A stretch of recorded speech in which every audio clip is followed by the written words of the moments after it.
Assalamualaikum warahmatullahi wabarakatuh. Semoga dimanapun kalian berada saat ini, kabar baik dan kesehatan selalu menyertai langkah kalian. Selamat datang di ruang dengar kita, Radio Mencekam.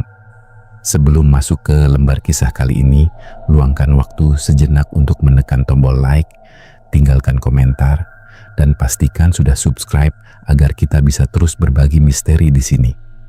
Pernahkah kalian bepergian jauh, entah untuk berziarah atau mencari ketenangan di kaki gunung, lalu memilih losmen murah yang bersahaja?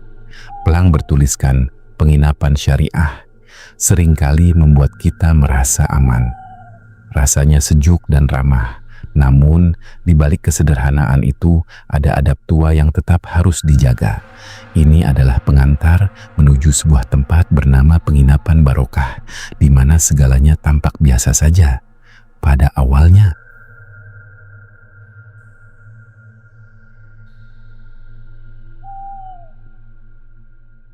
Haris memijat tengkuknya yang terasa kaku setelah hampir 8 jam menempuh perjalanan menggunakan bus antar kota. Lalu dilanjutkan dengan menumpang ojek motor menembus jalanan menanjak yang berliku. Udara dingin kaki gunung langsung menyergap kulitnya begitu ia turun di area terminal desa wisata ziarah tersebut.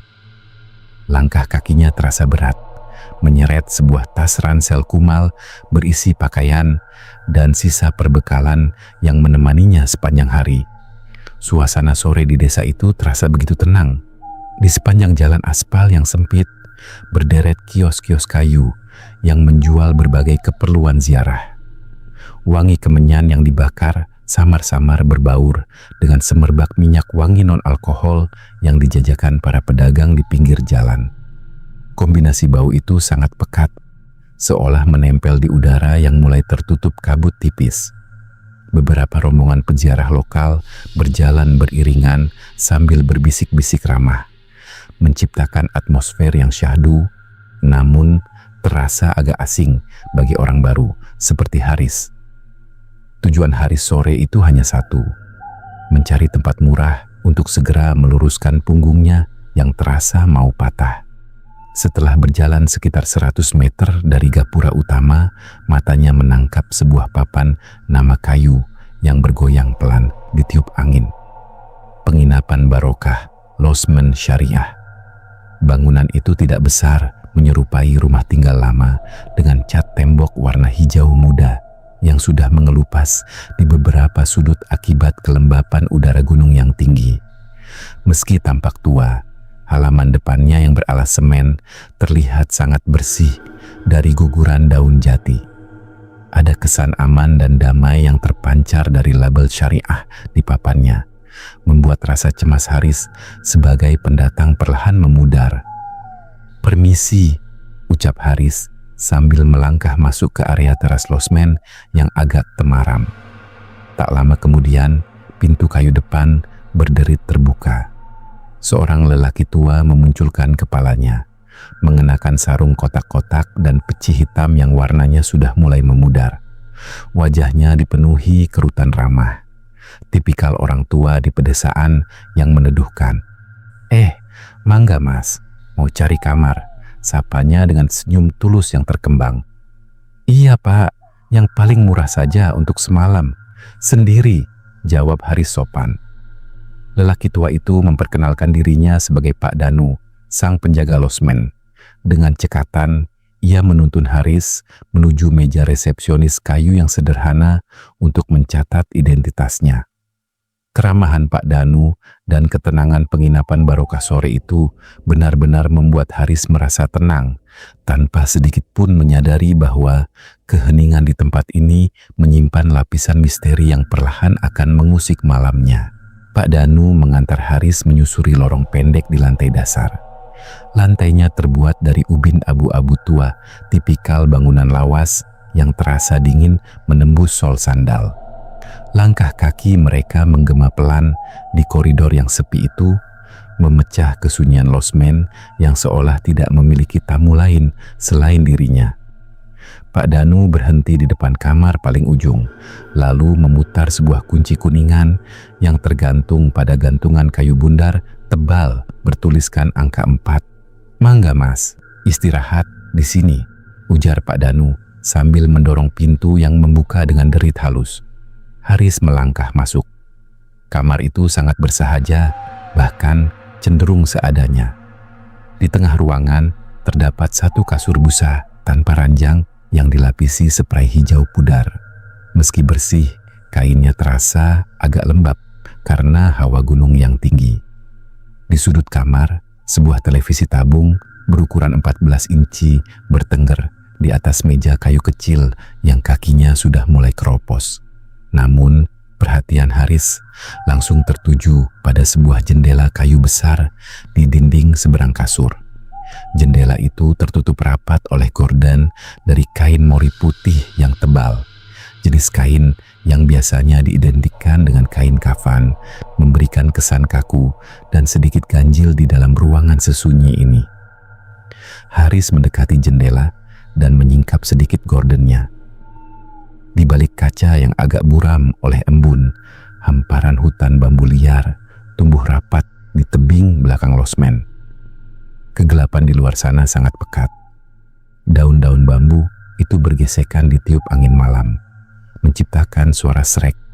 Srek yang terdengar mirip bisikan lirih sekelompok orang yang sedang berkerumun di kegelapan.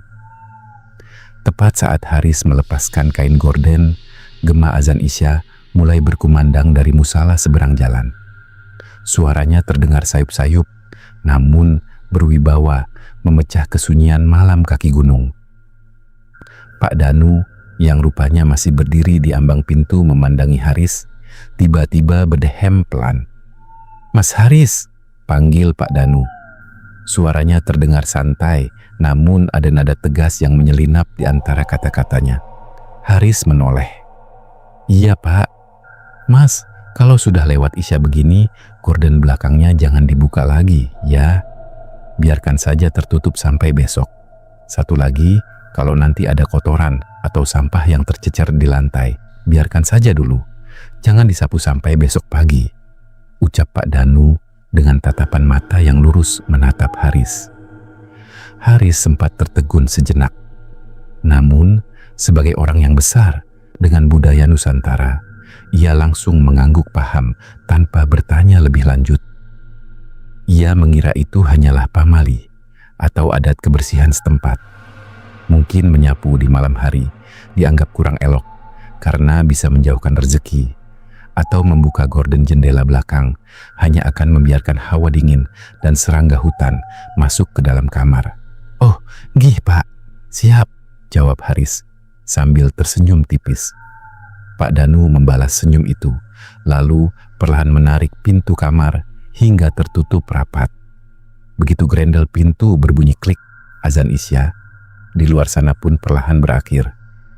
Keheningan kembali merayap masuk ke dalam kamar nomor 4. Namun kali ini terasa ada yang berbeda. Udara di dalam kamar perlahan-lahan mulai terasa lebih dingin dan berat. Menemani Haris yang kini duduk sendirian di tepi kasur, menatap kain mori putih yang menutupi jendela dengan perasaan yang mendadak tidak menentu. Malam merayap semakin dalam. Suasana di dalam penginapan barokah kini benar-benar senyap, menyisakan keheningan yang justru terasa asing bagi telinga Haris. Jarum jam dinding di atas meja menunjukkan waktu telah melewati pukul 10 malam. Di luar, angin gunung berembus lebih kencang, menerpa rumpun bambu liar di balik jendela dengan ritme yang tidak beraturan. Gesekan daun-daun tajam itu tidak lagi terdengar seperti fenomena alam biasa. Suaranya kini bergeser, mirip seperti bisikan ratusan orang yang sedang berkerumun, saling bergunjing dengan suara yang amat lirih tepat di balik dinding kamarnya. Haris mencoba mengabaikan ilusi pendengaran itu, namun rasa tidak nyaman mulai menyelusup di sela-sela hawa dingin yang merembat masuk. Rasa kantuk yang sedari tadi ia tunggu tidak kunjung datang. Justru perutnya mulai berbunyi, menuntut untuk diisi setelah perjalanan panjang yang menguras tenaga. Haris mendesah pelan. Ia meraih tas ranselnya yang diletakkan di sudut, lalu mengeluarkan sebungkus biskuit sisa bekal perjalanan yang dibelinya di terminal tadi siang. Sambil menyandarkan punggungnya pada dinding semen yang dingin, ia mulai mengunyah biskuit itu di atas kasur busa tanpa ranjangnya. Karena kondisi biskuit yang sudah agak rapuh akibat terguncang-guncang sepanjang hari, camilan itu langsung hancur pada gigitan pertama. Haris yang kurang hati-hati terkejut ketika sebagian besar biskuit itu remuk di genggamannya. Serpihan dan remahan biskuit yang kering itu jatuh berhamburan, meluncur dari pinggiran spray dan berserakan di atas lantai semen yang dingin. Haris menunduk, menatap remahan makanan itu dengan perasaan risih. Lantai kamarnya yang semula bersih, kini tampak kotor. Pikiran praktisnya langsung bekerja. Jika remahan ini dibiarkan begitu saja, semut-semut gunung pasti akan segera menyerbu kamarnya sebelum tengah malam. Dan ia tidak akan bisa tidur dengan tenang karena takut dikerubuti serangga. Seketika, ingatan tentang ucapan Pak Danu beberapa jam lalu melintas kembali di kepalanya. "Mas, kalau ada kotoran di lantai, biarkan saja dulu. Jangan disapu sampai besok pagi." Haris bimbang sejenak. Ia memandangi remahan biskuit, lalu melirik ke sudut kamar di dekat pintu kamar mandi. Di sana, sebuah sapu lidi tua tampak tersandar diam. Sebagai orang kota yang terbiasa berpikir logis, Haris mulai mengabaikan peringatan tersebut. Menurutnya, larangan Pak Danu hanyalah sekadar adat kebersihan setempat atau mitos orang tua zaman dulu yang tidak masuk akal untuk dipatuhi secara kaku. Ia merasa lebih takut pada gangguan semut yang nyata daripada pantangan tak tertulis yang terdengar kolot. Haris melangkah turun dari kasur. Telapak kaki telanjangnya langsung merasakan dinginnya lantai semen yang terasa gersang. Ia berjalan ke sudut ruangan dan mengambil sapu lidi tersebut. Sebelum mulai membersihkan, ia sempat melirik jam tangan digitalnya. Layar kecil itu tepat menunjukkan pukul 11.00 malam. Dengan gerakan cepat, karena ingin segera beristirahat, Haris mulai mengayunkan sapu lidi itu untuk mengumpulkan remahan biskuit. Srek, srek, srek. Suara bilah-bilah lidi yang bergesekan dengan lantai semen terdengar begitu nyaring dan kontras di dalam kamar yang sunyi itu, tanpa ia sadari bahwa bunyi tersebut baru saja memecah batas kesunyian malam dengan cara yang salah. Srek.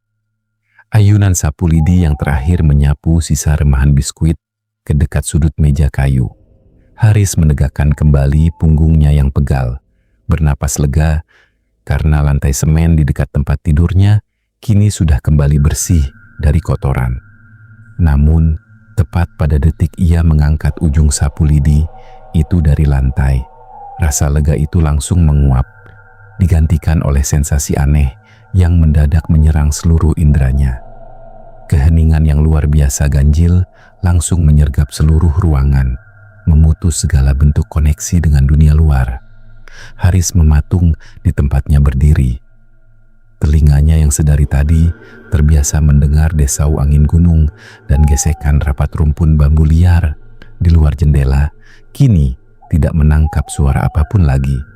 Suara jangkrik malam yang tadinya bersaut-sahutan di semak-semak langsung senyap total, seolah-olah seluruh makhluk hidup di sekitar penginapan itu serentak berhenti bersuara karena ketakutan.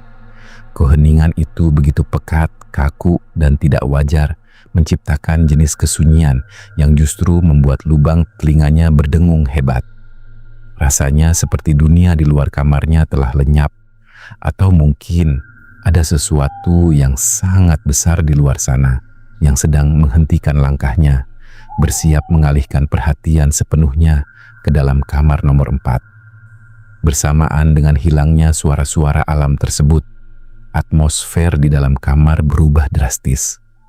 Udara terasa mendadak mendingin secara ekstrim, tetapi bukan hawa dingin pegunungan yang menyegarkan, melainkan hawa dingin yang sangat lembab, pekat, dan anyep jenis dingin yang biasa menguar dari dalam sumur tua atau tanah makam yang basah. Haris mencoba menarik napas dalam-dalam untuk menenangkan diri, namun dadanya terasa sangat berat. Paru-parunya seakan dipaksa bekerja lebih keras karena oksigen di sekitarnya mendadak menyusut, digantikan oleh tekanan tak kasat mata yang mencekik. Setiap embusan napas yang keluar dari mulutnya kini terasa pendek, dingin, dan menyesakkan. Zzz, klik. Lampu neon panjang yang terpasang di langit-langit kamar mendadak berkedip sekali. Cahaya putihnya meredup drastis selama 1 detik penuh, menyisakan kegelapan sesaat yang mencekam sebelum akhirnya menyala kembali dengan suara dengungan listrik yang halus, namun konstan. Haris mendongak menatap lampu tersebut dengan jantung yang mulai berdegup tidak beraturan. Saat pandangannya kembali turun, ia menyadari ada sesuatu yang sangat keliru dengan kamarnya. Di 4 sudut pertemuan dinding dan langit-langit, kegelapan tampak menjadi jauh lebih pekat dan tebal daripada sebelumnya. Kegelapan itu tidak lagi vertikal dan statis mengikuti sudut tembok. Haris mematung menatap nanar ke arah sudut di dekat pintu kamar mandi dan di atas lemari pakaian tua. Bayangan hitam di sana tampak seolah perlahan-lahan memanjang dan menebal, merayap turun, menyusuri dinding semen dengan gerakan yang sangat lambat, namun pasti. Sudut-sudut ruangan itu kini seolah hidup, meluaskan wilayahnya yang kelam, seakan-akan kegelapan tersebut sedang bernapas dan perlahan-lahan bergerak maju untuk mengepung Haris yang berdiri kaku di tengah ruangan, memegang erat sapu lidi yang kini terasa begitu dingin di genggamannya. Peringatan Pak Danu tiba kira terngiang kembali di kepalanya, kali ini dengan gaung yang jauh lebih menakutkan. Dengan tangan yang sedikit gemetar, Haris meletakkan kembali sapu lidi itu ke sudut dekat pintu kamar mandi. Ia melangkah cepat menuju kasur busanya. Seolah-olah lantai semen yang dingin itu kini dipenuhi duri tak kasat mata. Haris segera merebahkan diri, menarik selimut tipisnya hingga sebatas dada, dan memejamkan mata rapat-rapat. Ia menarik napas panjang, mencoba mengembuskannya perlahan untuk mengusir rasa sesak yang menghimpit dadanya. Ini cuma capek, ini cuma halusinasiku saja, karena masuk angin setelah seharian di jalan, bisiknya dalam hati, mencoba mencari pembenaran logis untuk menenangkan detak jantungnya yang mulai bertalu keras. Kamar nomor 4 kembali sunyi. Hanya ada suara dengungan halus dari lampu neon di atas kepala yang terasa makin mengganggu telinga. Haris mematung, menahan napasnya sendiri, berusaha keras untuk memaksakan dirinya tertidur. Namun, dalam kegelapan di balik kelopak matanya yang terpejam, indera pendengarannya justru menjadi jauh lebih tajam dan sensitif terhadap suara sekecil apapun. Lalu, kesunyian itu robek. Srek, srek, srek. Suara itu sangat pelan pada awalnya, namun terdengar begitu kering dan jelas di tengah keheningan kamar. Haris tersentak, matanya langsung terbuka, lebar menatap langit-langit yang remang. Bunyi itu berasal dari arah belakang kasurnya, tepat di balik gorden kain mori tebal yang menutupi jendela kayu besar. Itu adalah suara gesekan bilah-bilah lidi yang menyapu permukaan keras, menggeser sisa-sisa daun kering dengan ritme yang lambat, konstan, dan teratur. Srek, srek, srek. Darah Haris berdesir hebat, mendadak terasa sedingin es yang menjalar ke seluruh tubuh. Otot-ototnya menegang kaku di atas spray hijau yang lembab. Otak logisnya mencoba mencari jawaban darurat. Mungkin itu Pak Danu yang sedang membersihkan sisa daun tua di halaman belakang. Namun, detik berikutnya, ingatan Haris langsung memutar kembali visual tajam sore tadi, ketika ia pertama kali menyingkap gorden tersebut sebelum maghrib. Di balik jendela kamar nomor 4, tidak ada halaman belakang. Tidak ada tanah datar, Tidak ada beranda, bahkan tidak ada ruang satu jengkal pun bagi manusia untuk sekadar menapakkan kaki. Kamar ini berada di bagian paling ujung losmen yang dibangun tepat di bibir tebing curam. Di luar jendela itu adalah jurang menganga yang langsung turun ke dasar lembah, dipenuhi oleh vegetasi rumpun bambu liar yang tumbuh rapat mencuat ke atas. Jendela kayu itu menggantung bebas di atas kekosongan udara malam. Lalu, siapa atau makhluk apa yang sedang berdiri di luar sana? Bagaimana cara ia berpijak di atas jurang yang gelap gulita itu tanpa terjatuh? Srek, srek, srek. Suara sapu lidi itu tidak kunjung berhenti. Malah, bunyinya terdengar makin dekat dan nyata. Seolah-olah sang penyapu misterius sengaja mengayunkan sapunya tepat di dinding luar, membiarkan ujung-ujung lidi tajam itu menggores kaca jendela yang berembun.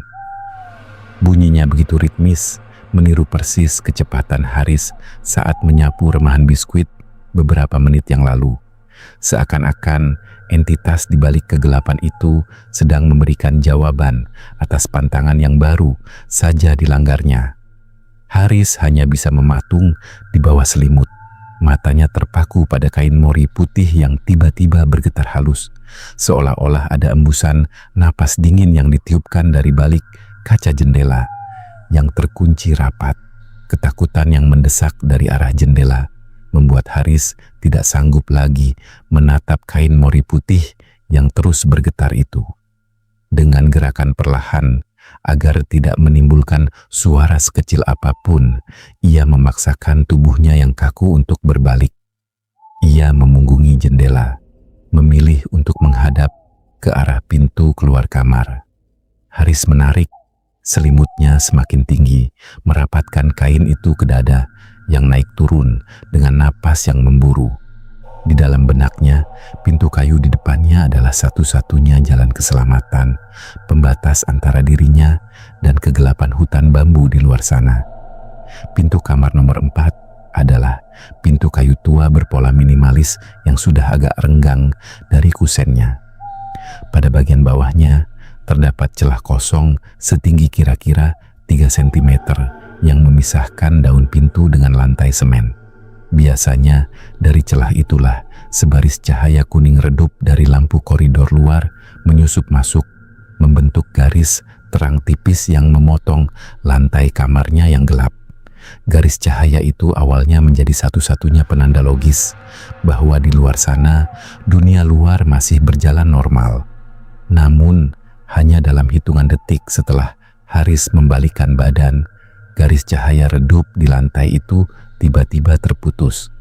Sebuah bayangan tebal dan padat mendadak menelan cahaya dari luar, melemparkan area di depan pintu ke dalam kegelapan yang pekat. Jantung Haris seolah berhenti berdetak. Ia mempertajam pandangannya, menembus keremangan malam. Di balik celah bawah pintu yang sempit itu, ia melihat sesuatu yang membuat seluruh persendiannya lemas. Tepat di depan kamarnya berdiri ujung 2 pasang kaki manusia. Kaki-kaki itu tidak beralas sandal ataupun sepatu, langsung menapak pada lantai ubin koridor yang dingin. Kulitnya tampak mengerikan, berwarna putih pucat keabu-abuan, seperti warna kulit mayat yang sudah kehilangan seluruh aliran darahnya. Kulit itu tampak kering, sedikit keriput, dan diselimuti lapisan debu tipis, seolah pemiliknya telah berjalan sangat jauh, melewati jalanan tanah gunung sebelum akhirnya berhenti di tempat itu. Teror yang dirasakan Haris kali ini bukanlah teror yang mengejutkan, melainkan teror visual yang statis dan sangat menyiksa. 2 pasang kaki itu sama sekali tidak bergerak. Jari-jari kakinya yang kaku tidak berkedut, posisinya tidak bergeser 1 mm pun, dan tidak ada suara gesekan kain celana atau kain sarung dari atasnya. Pemilik kaki itu tidak mengetuk pintu, tidak mencoba memutar grendel kuningan, dan tidak juga memanggil namanya. Mereka hanya berdiri diam, terpaku di sana, dengan ujung jari kaki yang menghadap lurus ke dalam kamar nomor 4. menghadap tepat ke arah tempat tidur Haris. Kini Haris benar-benar terjebak di tengah-tengah dua kutub ketakutan yang mencekik.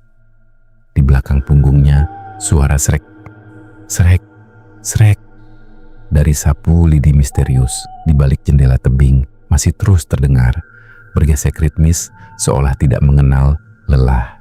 Sementara di depannya, dua pasang kaki pucat keabu-abuan berdiri diam, menyumbat satu-satunya jalan keluar yang ia miliki.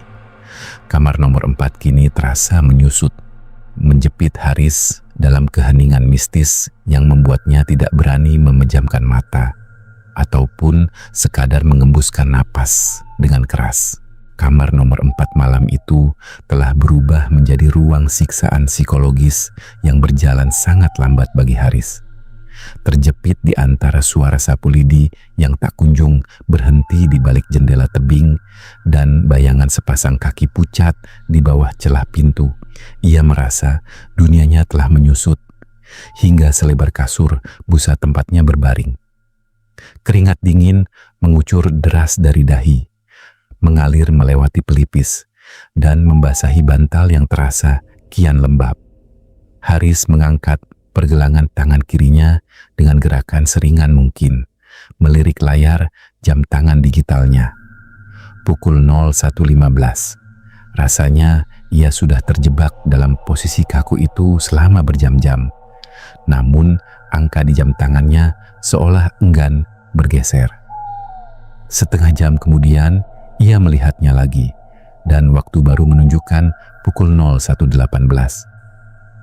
Waktu seakan membeku di penginapan Barokah sengaja melambat untuk membiarkan Haris mengunyah ketakutannya sendiri dalam keheningan yang menyesakkan.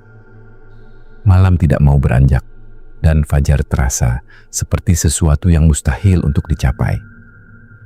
Dalam keputusasaan yang memuncak, Haris mencoba mencari perlindungan spiritual. Ia ingat bahwa ia berada di sebuah penginapan syariah di kawasan ziarah. Sebagai orang yang dibesarkan dalam lingkungan yang kental dengan nilai religius, ia mencoba mengingat kembali ayat-ayat suci dan doa keselamatan yang dihafalnya sejak kecil. Ia ingin membaca ayat kursi untuk mengusir hawa pekat yang mengepungnya. Namun, begitu ia membuka sedikit mulutnya, bibirnya terasa sangat kaku dan berat, seolah dikunci oleh kekuatan tak kasat mata. Tenggorokannya mendadak sangat kering, gersang seperti pasir, dan lidahnya keluh. Jangankan merapalkan ayat dengan lantang, mengeluarkan suara desisan pun ia tak mampu. Doa-doa itu hanya mampu berputar-putar di dalam kepalanya, runtuh berkeping-keping menjadi untayan kata yang tak utuh akibat rasa panik yang merajai dada. Ia merasa seperti seorang hamba yang sedang ditegur karena kesombongannya mengabaikan aturan tempat tersebut. Karena tak sanggup lagi menahan tekanan visual dari bayangan kaki di bawah pintu, Haris memilih untuk memejamkan mata rapat-rapat. Ia berharap dengan memutus pandangan, jiwanya bisa sedikit lebih tenang. Namun, keputusan itu justru menjadi kesalahan terbesar malam itu. Begitu kelopak matanya tertutup, indera pendengarannya mengambil alih dengan cara yang jauh lebih liar. Suara srek, srek, srek dari sapu lidi di luar jendela tiba-tiba berubah arah. Bunyi gesekan itu tidak lagi memantul dari balik kaca luar, melainkan bergeser, menembus dinding semen dan masuk ke dalam kamar. Haris bisa merasakan getaran halus di atas lantai semen yang dingin. Suara sapu lidi itu kini terdengar merayap menyusuri lantai kamarnya, melewati meja televisi yang keropos, lalu bergerak perlahan tepat menuju ke arah tempat tidurnya. Srek, srek, srek, bunyinya makin nyaring, makin dekat, hingga Haris bisa merasakan embusan hawa yang sangat anyep berbau tanah basah menyapu permukaan kulit pipinya. Entitas pembawa sapu itu seolah-olah kini telah berada di dalam kamar, berdiri tepat di sisi tempat tidurnya yang gelap, menunduk dalam keheningan absolut, menunggu Haris menyerah dan membuka matanya untuk menatap apa yang ada di sana. Ketika siksaan batin itu terasa hampir membuat warasnya tumbang, sebuah suara sayup-sayup terdengar dari kejauhan. Itu adalah suara lantunan selawat tarhim yang berkumandang dari pengeras suara musala di seberang jalan, menandakan waktu subuh akan segera tiba. Lantunan yang mengalun syahdu itu seketika merobek keheningan magis yang mencekam di dalam kamar nomor 4. Bersamaan dengan gema suara tersebut, hawa anyep yang sedari tadi menghimpit dada Haris perlahan-lahan mengendur, seolah ditarik paksa oleh alam. Haris memberanikan diri membuka kelopak matanya yang terasa amat berat. Bayangan dua pasang kaki pucat, keabu-abuan di bawah celah pintu yang tadinya menyumbat jalan keluar, kini telah lenyap tanpa bekas. Di belakangnya, suara sapu lidi yang menggores dinding tebing pun langsung berhenti total. Yang tersisa hanyalah desau angin pagi yang kini terasa lebih murni dan nyata. Haris terduduk di atas kasur dengan tubuh yang lemas dan basah oleh keringat dingin. Ia tidak berani memejamkan mata lagi, membiarkan dirinya tetap terjaga menatap langit-langit hingga berkas cahaya matahari pagi mulai menembus gorden mori putih yang tebal. Begitu fajar menyingsing dan menyinari seluruh kamar, Haris segera bergerak dengan gerakan yang masih gemetar hebat. Ia memasukkan kembali pakaian dan sisa biskuitnya ke dalam ransel secara acak, tidak peduli lagi dengan kerapian. Yang ada di pikirannya saat ini hanyalah pergi sejauh mungkin dari penginapan barokah. Haris menyampirkan tasnya dengan terburu-buru, lalu melangkah keluar dari kamar nomor 4. Lorong losmen kini sudah bermandikan cahaya pagi yang hangat, sangat kontras dengan apa yang ia alami semalam. Di meja resepsionis, Pak Danu sudah duduk tenang sambil menyeduh kopi hitam. Bau kopi itu menguar ramah, namun tidak mampu menghilangkan rasa ngeri yang telanjur membeku di dalam dada Haris. Dengan langkah cepat, Haris mendekat dan meletakkan kunci kuningan kamar nomor 4 di atas meja semen tersebut. Pak Danu menerima kunci itu, namun pandangannya tidak langsung tertuju pada Haris. Lelaki tua itu menatap lurus melewati bahu Haris, mengarah ke dalam kamar nomor 4 yang pintunya masih terbuka sedikit. Matanya terpaku pada sapu lidi di sudut kamar yang posisinya sudah berubah. Tidak lagi tersandar rapi di tempat semula dekat kamar mandi, melainkan tergeletak begitu saja di lantai. Pak Danu kemudian mengalihkan pandangannya, menatap lekat-lekat wajah Haris yang pucat pasi dengan kantung mata hitam yang menggantung jelas. Sebuah senyum tipis, misterius, namun tampak sangat maklum, terkembang di wajah keriput penjaga losmen itu. Penghuni sini paling tidak suka kalau haknya diserobot, Mas. Menyapu malam hari itu, bagian mereka membersihkan tempat ini, ucap Pak Danu dengan nada suara yang teramat tenang, seolah hal mengerikan yang dialami hari semalam adalah bagian dari keseharian yang sudah biasa terjadi di sana. Haris tidak mampu membalas kata-kata itu. Lidahnya mendadak keluh kembali. Ia hanya mengangguk pelan, berpamitan dengan tergesa-gesa, lalu melangkah keluar meninggalkan losmen bercat hijau tua itu tanpa pernah menoleh ke belakang lagi. Haris memang berhasil pulang ke rumahnya dengan selamat. Namun malam di kamar nomor 4 tidak pernah benar-benar meninggalkannya. Teror itu kini menjelma menjadi sebuah trauma batin yang abadi. Setiap kali malam telah larut dan telinganya menangkap suara srek, srek, srek dari sapu lidi yang bergesek di halaman atau di luar rumahnya, tubuh Haris akan otomatis menegang kaku di bawah selimut. Teringat kembali bahwa di balik kesunyian malam ada entitas tak kasat mata yang sedang menuntut ruang dan hak mereka yang sempat terganggu.